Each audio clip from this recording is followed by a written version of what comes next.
बिस्मिल्लाहिर्रहमानिर्रहीम। अस्सलामु अलैकुम।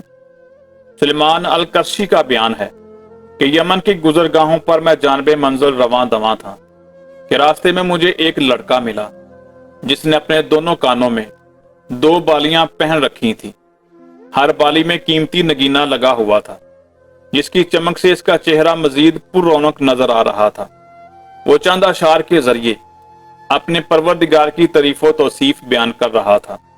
मैंने उसे ये शेर गुनगुनाते सुना, आसमान में जो बादशाह है उसी के जरिए मुझे इज्जत व इफ्तिखार हासिल है।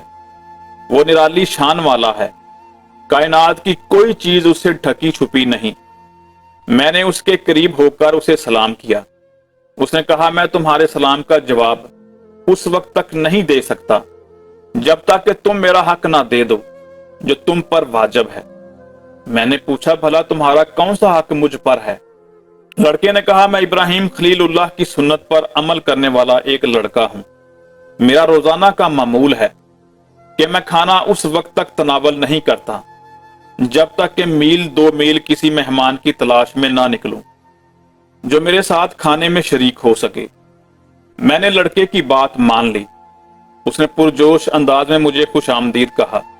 जब हम उसके बालों से बने हुए खैमे के करीब पहुंचे तो उसने बावाज़े बुलंद पुकारा, बाजी बाजी। आवाज सुनकर लब्बैक कहती हुई एक नौजवान दोशीज़ा खैमे से बाहर निकली। लड़के ने कहा, हमारे इस मेहमान की खातर तवाज़ा का बंदोबस्त करो। लड़की ने जवाब दिया, जरा सब्र करो ताकि मैं अपने मौला करीम के दरबार में शुक्राने की नमाज पढ़ लूं जिसने हमें इस मेहमान की मेहमान नवाजी का मौका अनायत फरमाया। फिर वो दोशीज़ा खड़ी हुई और शुक्राने के तौर पर 2 रकत नमाज अदा की। लड़के ने मेरा हाथ पकड़कर मुझे खैमे के अंदर बिठाया और छुरी लेकर एक बकरी के बच्चे की तरफ बढ़ा और उसे ज़िबा किया। खैमे में बैठने के दौरान मेरी निगाह दोशीज़ा पर पड़ी जो बहुत ही हसीनो जमील और पुररौनक शक्लो सूरत की मालक थी।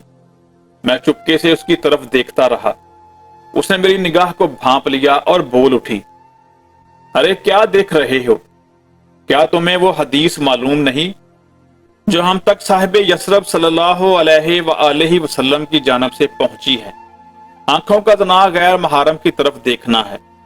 यह हदीस सुनाकर तुम्हें जलील करना मकसूद नहीं है, बल्कि इससे मेरा मकसद तुम्हें अदाब सिखलाना है ताकि दोबारा ऐसी हरकत ना करो। जब सोने का वक्त हुआ तो मैं और लड़का खैमे के बाहर सोए और लड़की ने खैमे के अंदर रात गुजारी। मैंने रात को नरमो गदाज और सरीली आवाज में कुरान करीम की तलावत सुनी। सुबह को मैंने लड़के से पूछा, ये आवाज किसकी थी? लड़के ने बताया, वो मेरी बहन है जो रात भर कुरान पाक पढ़ती रही। मैंने कहा, ए लड़के, तुम अपनी बहन से कहीं ज्यादा इस अमल के मुस्तहिक हो क्योंकि तुम मर्द हो और वो औरत। लड़का मेरी बात सुनकर मुस्कुराया और बोला, अफसोस है तुझ पर ए जवान, क्या तुझे मालूम नहीं कि इस अमल का दारोमदार तौफीक इलाही पर है। अगर अल्लाह ने तौफीक दे दी तो आदमी कामयाब, बासूरत दीगरे जलीलो रसवा।